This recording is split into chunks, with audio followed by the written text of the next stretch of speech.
Are we on your top 8 podcast friends? Is your mood inquisitive, flummoxed, or Jedi? If so, you must know a thing or two about MySpace, our favorite social media platform from the past that is actually very much still around. Intrigued? Come hang out with us for a while and you'll learn more. Hi, I'm Katie. And I'm Danny. And you're listening to Generation In Between, a Xennial Podcast.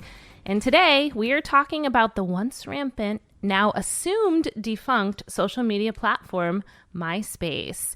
And I have a lot of really interesting things to get into today, but let's just start at the top. Danny, did you have a MySpace profile at one time? I did. And you know, I'm always late to the party with all the things involving technology. So I remember like a lot of people had it, and it took me a while to get on there, and then I was on it.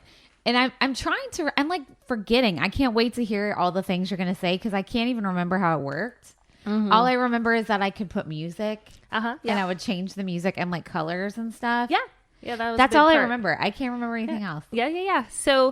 So like you, I was a little late to the party. I remember getting on MySpace when I was pregnant. So that would have been 2007. And I had just moved to Florida. And so I was kind of using it to connect with people back home. Also like new friends where I lived. I was single when I was pregnant. I was doing it by myself. So it actually, I do kind of have some fond memories of it because I was able to like interact with a lot of people and find a lot of connection online there. Yeah. It was cool. And I can even remember some of the pictures I put on there. I know when my daughter was born, I didn't have Facebook until she was like 9 or 10 months. So I did post like early photos of her on MySpace and stuff. So I have some pretty good memories associated with it. But like you, I'd forgotten a lot. Yeah. Like, what did we do on there? Like, how did it work? So when I started to research this, I Googled MySpace, which is a phrase like we wouldn't have even known what that meant in like 2000. And the very first hit was the actual website, which surprised me. MySpace. Danny is getting on her phone right now. I Danny's have to see gonna this. look. You have to see. Oh my God, I have to see. And what you'll see when you pull it up is that now it's mainly a site just for music artists to connect and share videos and audio. I think there's still other people on there that use things. Crazy. Yeah. Weird, right? So different. Yeah, so it's like the homepage is like videos of live concerts or calls to action to click on different artist profiles. From what I can tell, there's a lot of indie artists on there who share music and kind of post what they're working on, which is pretty cool. It's just not quite as mainstream. It's a little more targeted maybe than how it used to be. And even though it's a little different now, you can still log in to your accounts from, 2003, 2008. There's no way I remember. Well, and you'll hear about my adventure trying to figure this out. I'll have a little more on that later on. So in addition to finding the actual site when I went on MySpace.com, on Google, you know how they have that section where they have questions people ask, right? Like I think I just typed, is there still MySpace or something? So underneath that, I just wanted to read you what some of the top questions were. And some of them I have answers for. The first one was, does MySpace still exist? Which I also wondered. And then there were some other ones that were like, how do I log into my MySpace? Can I still access my MySpace photos?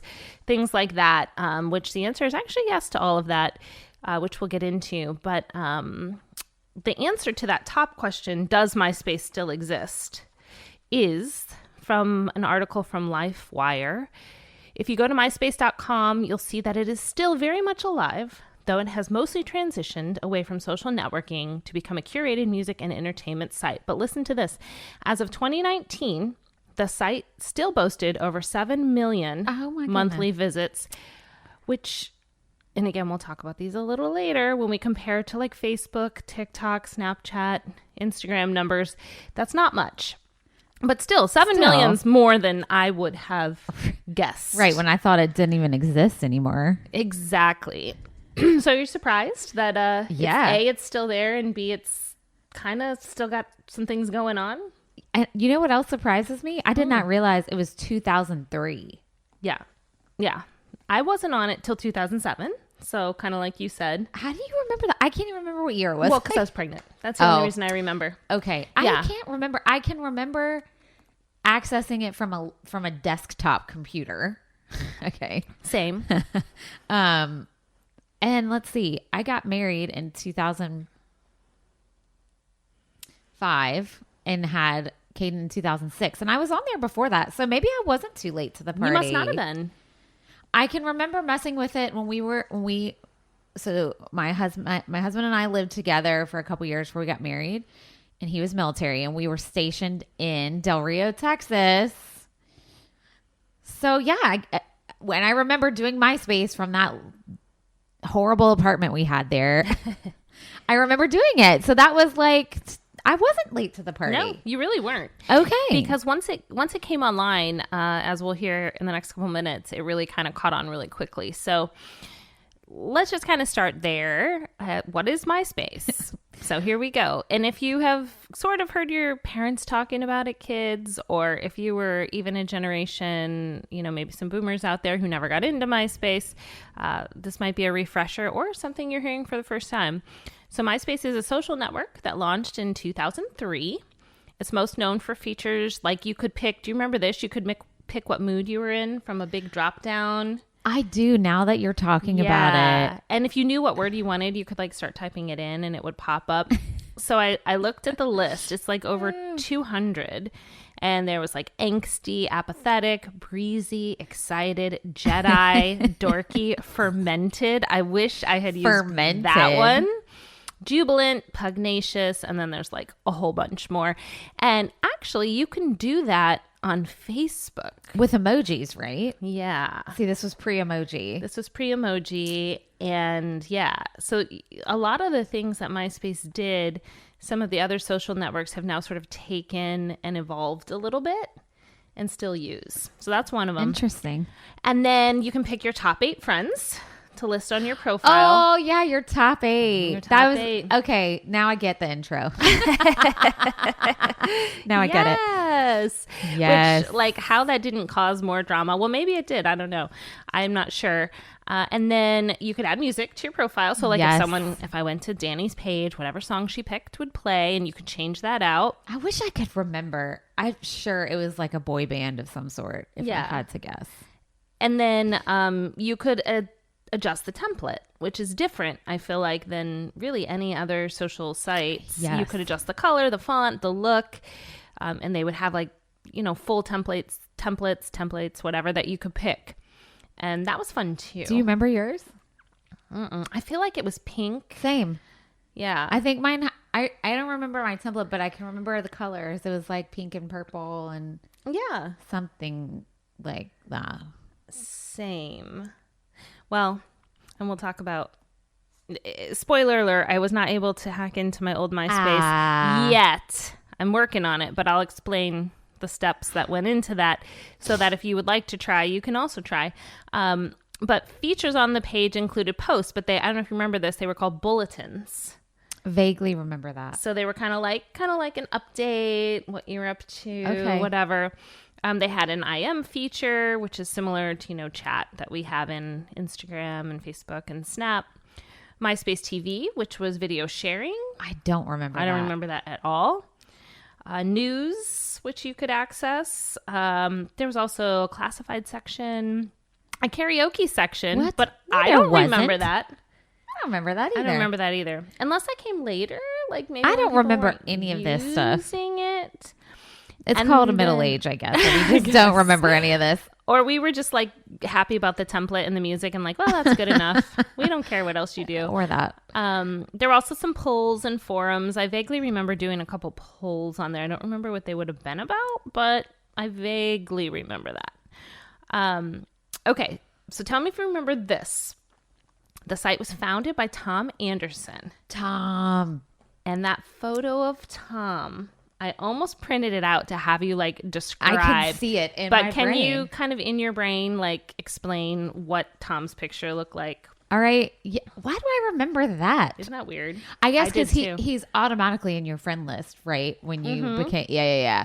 It's like your first friend. Okay, or whatever. I might get this wrong, but if I remember, like he was a young white guy, and I know you wrote this down, so I'm gonna try not to look. And he was like doing a cheese face, right? Like over his shoulder. Yeah, exactly. And he was brunette. Yep. I think he had brown eyes. And he was young. He was young. And when I say like young, I mean young to people in their 40s. So yeah, early 20s. He was probably in his 20s. I think he was in his 20s. Tom. I forgot about old Tom. And it's funny because I looked at the picture when I was researching, and I remember it's so crazy. It was so clear in my brain. And the picture itself is actually a little like blurry, and for our, look him up. I gotta look it up. Everyone, take a minute. Look up Tom Anderson, or just Tom MySpace, and he will come up. But like, it's funny because I don't remember thinking it was blurry or anything before, but compared to our standards now, there he is. Tom. That's hilarious. That guy.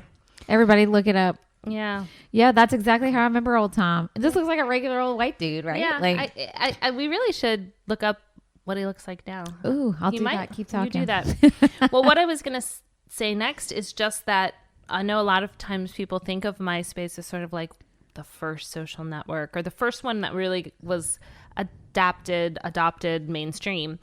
But it was actually based on a different social network called Friendster. Did you have Friendster? No, I don't even know what that is. I remember hearing of it, but it was...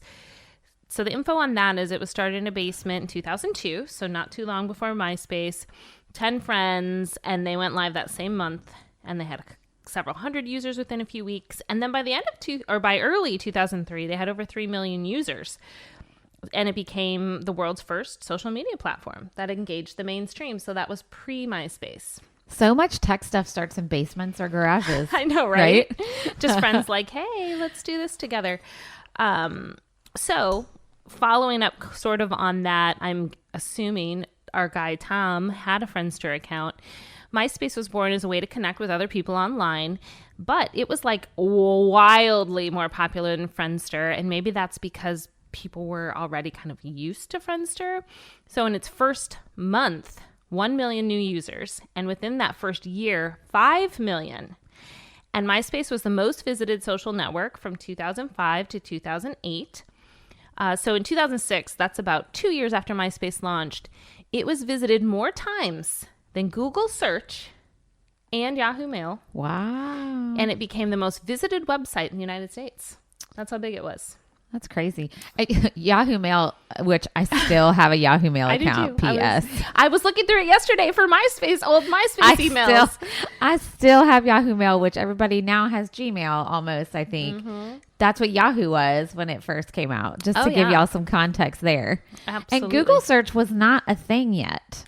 Right. Like, was it? It was. I mean, I want to say Google search started around 2000, 2001, okay. But it certainly wasn't what it is today. Right. Like now that's what everyone, like you Google it, right? Yeah, like it's an action now. Mm-hmm. But in June of 2006, MySpace accounted for nearly 80% of all social media traffic. Pre-Facebook, y'all. Pre-Facebook, though. And that's why. So there were some problems with MySpace, and we're going to get into those. To be fair, we know that there are some problems with social media. We are like probably more aware today than we have been before, how it can put our personal safety in jeopardy if we're not careful, our privacy. It can just cause like feelings of jealousy, hurt, resentment, particularly for young people. And there's addiction problems. Oh, yeah. With social media. So we know this. So I just want to preface this as like, I'm not coming for MySpace because it's not just MySpace, but since this was the first social media network kind of at scale, it definitely kind of went under the microscope. So, it had a lot of technical problems, accessibility, for people who needed accommodations to use things online. It wasn't very user-friendly for people that need accommodations. There was some data loss that would happen, security, privacy settings, and just general concern, and not so much concern, but questions like, well, what of the things I put on MySpace, what does MySpace own? Oh, yeah. Do they now own my photos? Do they now own my music? There were a few little smaller like lawsuits over like artists who put music there, and MySpace, maybe promoting it or using it, and then the artist not getting paid. Right. A lot of stuff like that I wouldn't say is necessarily MySpace deliberately doing it. But again, it was the first time a lot of this was happening. Yeah. And there was so much user-generated content between photos and writing and music. I remember that with music. And in fact, I think the music on like that you could pick for your page eventually transitioned to just like it wasn't the exact song. Do you remember that? Yes. It was like GarageBand sounding, right? Like, yes. Mm-hmm. That's probably why. Yep. And then there were party problems. Ooh. Okay. So MySpace was often used as a venue for publicizing parties or get-togethers. Sometimes the host knew, and sometimes the host didn't. Ruh-roh. Right. So there were some pretty well-publicized incidents where MySpace parties got a little out of control, caused thousands of dollars of damage, and at least one person died. Whoa. Yes. Again, not saying MySpace's fault, but no, it that's played just a social role media, right? in what happened. I'm not going to say any of the names on here because a lot of these are minors, but if you want to figure out who these people are, they're easily able to find online. But I wanted to just touch on a few of these that were like really in the media. So in 2008, a party hosted by a 16-year-old boy in Melbourne, Australia, he advertised it on MySpace and 500 people showed up. The police came, they were attacked, the dog squad was there was a helicopter. Oh. It was wild, and it received international coverage. No one got seriously hurt or anything during that one. What's funny is it kind of made the party host sort of famous, like infamous. Yeah, and he ended up finding work as a party promoter. Like appeared on some ironic big like the Big Brother that's over in Australia. And the Sydney Morning Herald's article about that noted that MySpace, and at the time of the writing of the article, Facebook parties are prone to gate crashing, which I did not know what that is. Me either. So it is when you come to a party or gathering without an invitation. It's like wedding crashing, but party crashing, gate crashing is what it's called. That's what you do when you're young and stupid. Of course. Well, exactly. Right. But, because news of the events were so easily shared. True. And that had probably never happened before. Because, exactly. I remember, not to throw my older sister under the bus, but that's what I do. Love you. That's what we do on this So podcast. when she was in high school, all right, she threw a big party. Our parents were out of town, and we were supposed to be staying with family friends. But our high school was right around the corner from our house. So they were supposed to be at a football game, but what my sister did was sneak in the window. And they were going to have a party of just a few people, right? But you know how that goes. Mm-hmm. And that was pre-cell phones, right. Pre-social media. That's just word of mouth. Hundreds of kids came. They stole my dad's car. Oh, my God. I'm not kidding. They stole my car. Stuff ended up in our pool. Like, it was... They trashed the house. And that's just word of mouth. So right. When social media gate crashing and all that stuff hit, that's like beyond. That's like a level that had never happened before. Totally. But to your point, was it social media's fault? No. It was just maybe a fast way. Exactly. Because it still happened before social media. I mean, teenagers like, hey, party at so-and-so, party. I went to tons of parties in high school with people. I didn't know who they were. Yeah.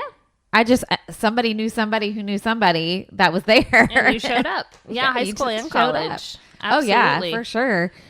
Yeah. So, interesting, though. Yeah. So then in April 2007, a 17-year-old British girl hosted a party, and she put information about it on MySpace. And it was supposedly subtitled, not by her, but by other people, "Let's trash the average family-sized house disco party." Nice. And her parents were left with approximately 24,000 pounds or $48,000 in the U.S. bill for their house and from the police. I don't understand. Police? That's what it said. I should have looked into that a little more. I don't know if it's because they had to use resources to come over there or... Interesting. I don't know. Rules are different in Britain. I don't know. And then bringing it back here to the U.S., this is the death I referenced earlier. In 2008, a 17-year-old American high school student from Seattle was shot dead at a party that had been publicized through MySpace. It wasn't his party, but it was kind of chaotic And I think there was even maybe some rival gang things going on based on what I read. So in general, there were some party problems. But as we mentioned, there were before MySpace. But, this was the easy thing to grab onto. And then, of course, there was the beginning of this child safety protection. Yeah. The minimum age to get an account on MySpace is 13, so that's pretty young. But profiles with ages set from 13 to 15 are automatically private. Of course, that's if the person making the account tells the truth about their birthday. But then users whose ages are set at 16 or over can make it public or not. But, as teens do, many get around that restriction. This led to some problems I'm going to tell you about. But in July 2007, after lots of complaining about, some predatory use of MySpace, MySpace found and deleted 29,000 profiles belonging to registered sex offenders. Ugh. Yeah. So, it's a problem. And again, it remains a problem on all sites. But here are just a few of the stories. Again, I'm not going to use any of these people's names, but in June 2006, a 16-year-old American girl flew to the Middle East, to Tel Aviv, Israel, which terrifying given what's going on now. But even then, she had told her parents she needed a passport for something else. I think it was church related or religion related, but she ended up trying to go meet a 21-year-old man. She's 16. She met through MySpace. Well, that's what he said. U.S. officials stepped in in Jordan and persuaded her to turn around and go home. Can you imagine? That's terrifying. That girl would have probably never come home. In so many levels. And then, 2006, a 13-year-old girl completed suicide after being the victim of cyberbullying. I actually listened to an entire podcast on this on the Crime and Coffee couple. A horrible story. This mom just basically picking on this neighbor girl. She set up a mom?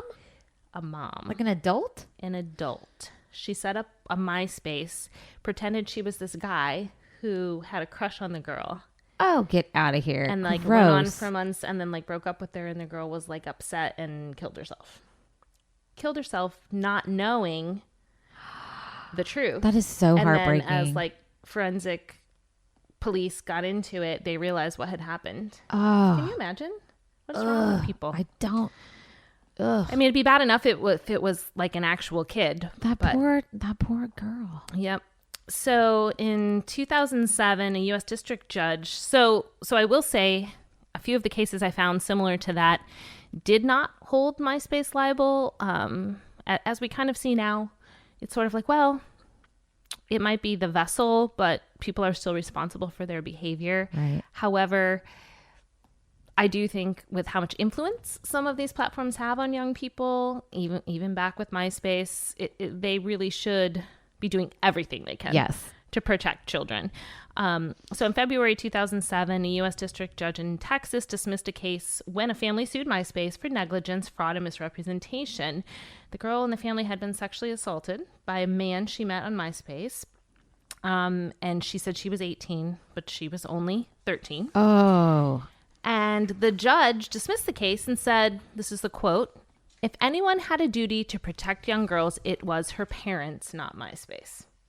How do you feel about that? I don't know. I feel yucky about that. Yeah. To be honest, I feel yucky about that. Yeah. I feel yucky about it.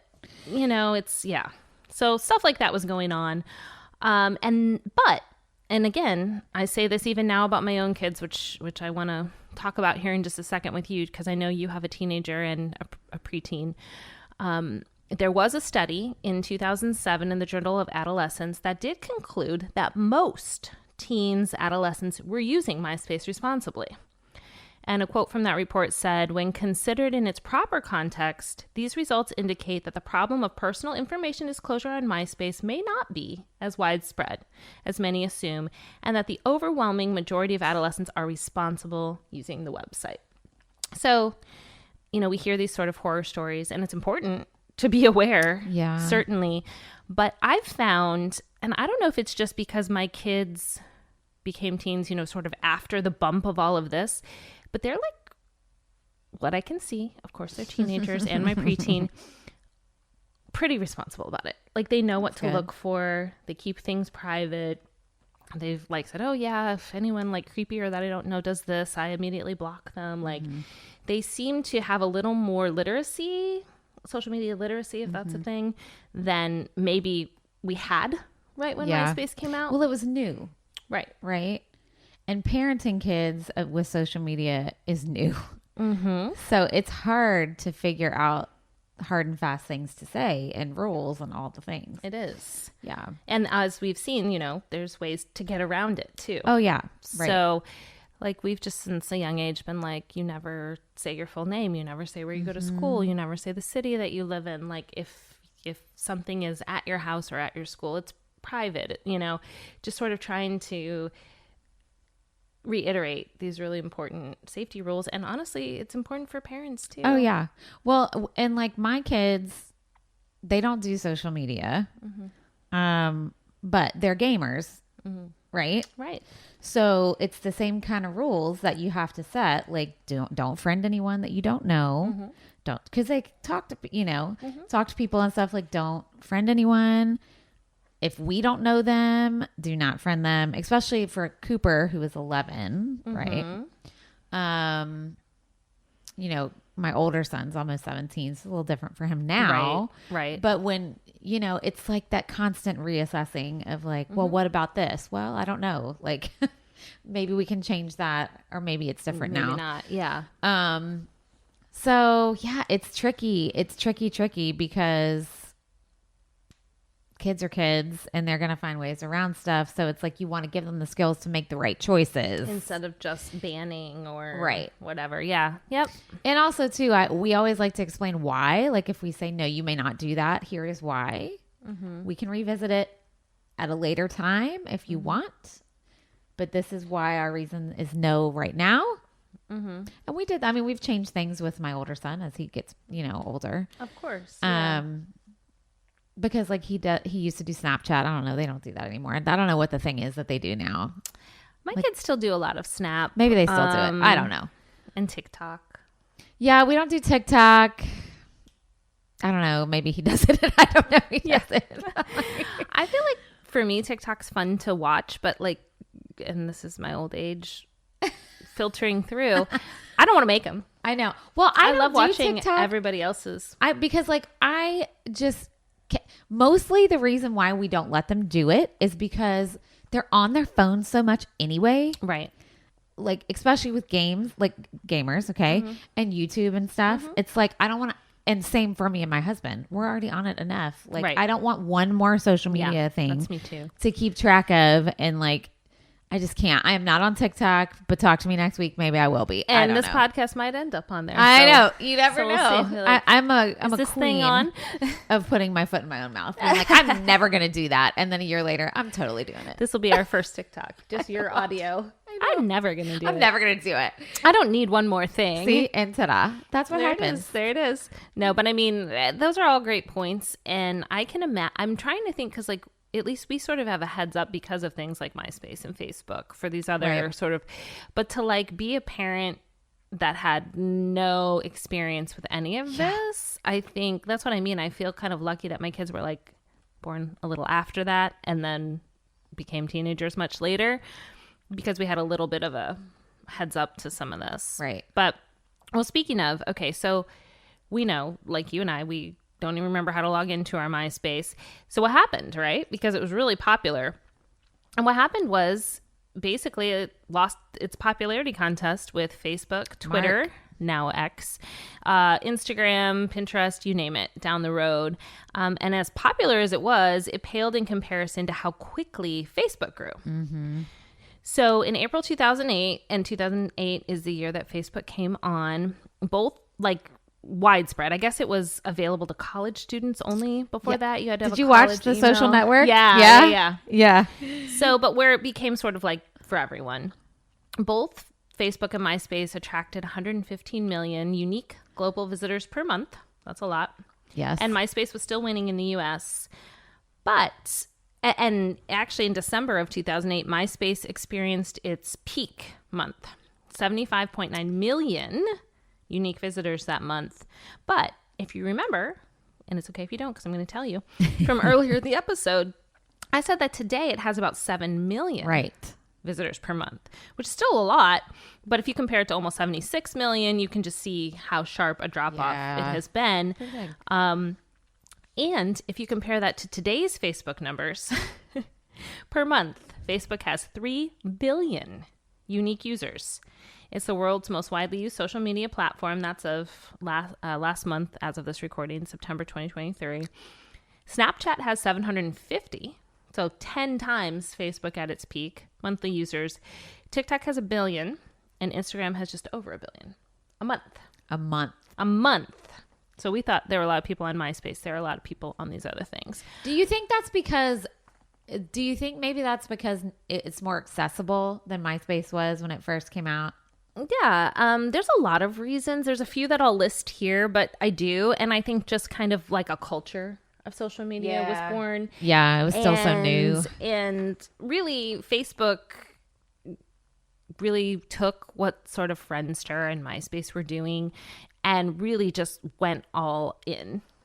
Evolved, changed. Yeah. Like I was trying to think back to like what Facebook looked when I started. I totally was doing that while you were talking, trying to see like what my first. Yeah. I didn't find it. Yeah, we'll have to look. But I mean, we could probably do a whole episode on we could. The founding of Facebook and what that looked like. No.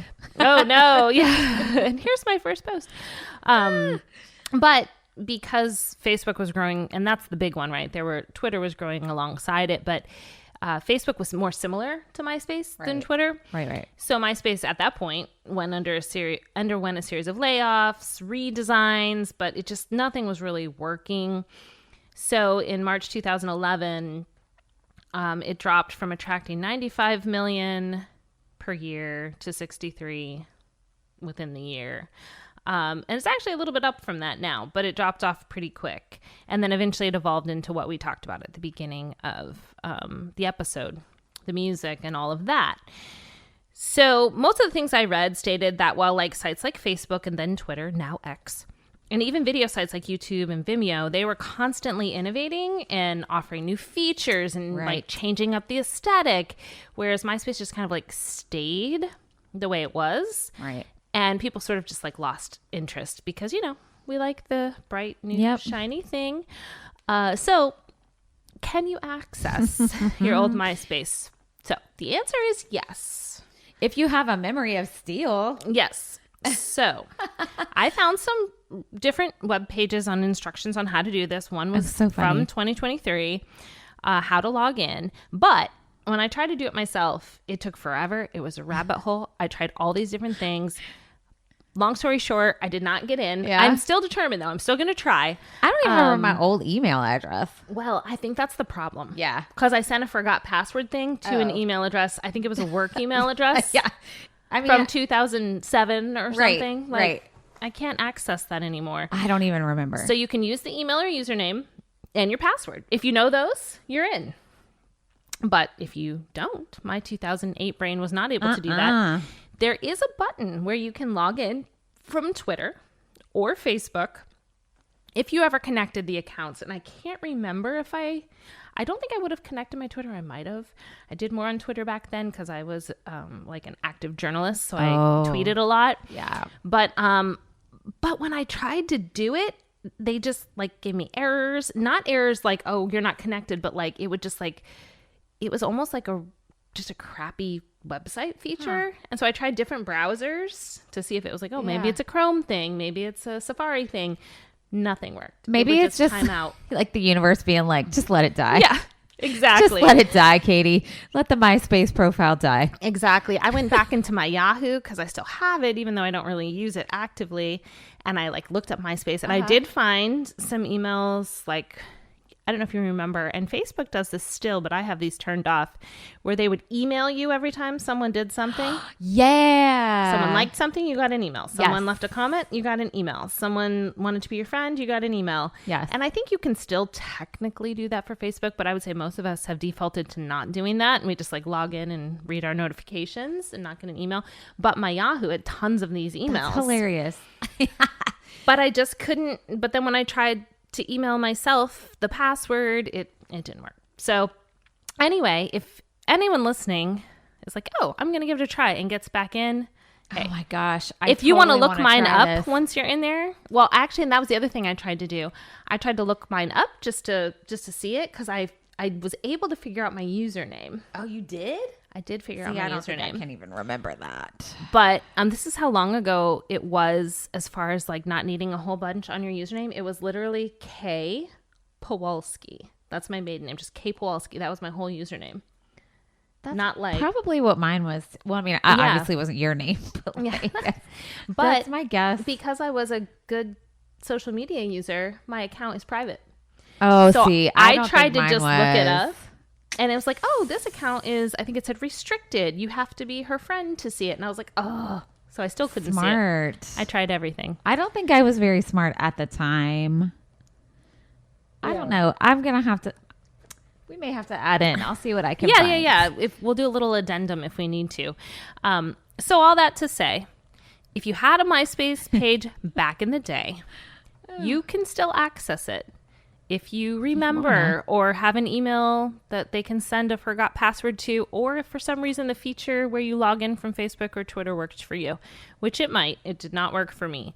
And maybe you're happy to just let it go by the wayside. There are like I put a lot of the same pictures on Facebook when I did join. Like I caught up on some pictures of like because I had a newborn and stuff. So it was a picture heavy time in my life. Sure. But there are some things on there I would like to see. You know, I'd like to see like what template did I leave it at? Right. What song and who were in my top 8 and like what sort of messages are in there. So if I can hack back in, and if you're listening and you know a good way to do it, or you're just like an expert on these things, reach out to us through the show notes, through social, some way, and let us know. But well, I hope you enjoyed this little trip down social media lane, and now you can revisit yours and maybe fill us in, Danny. So thanks. I totally am. Yeah, it's gonna be fun, and if we find it before we post this episode, we'll be sharing some screenshots on the socials. Man. So. Thanks for listening to Generation in Between, a Xennial or Xennial, which is what I like to say, podcast. If you liked what you heard, share us with your friends of all generations. Leave us a review wherever you listen to podcasts. You can also find us on Patreon and become a monthly supporter. You'll have access to bonus episodes and other perks. All of that information is linked in our show notes. So until next time, IM us your mood or add us to your top 8. Bye. Bye guys. Bye. Bye.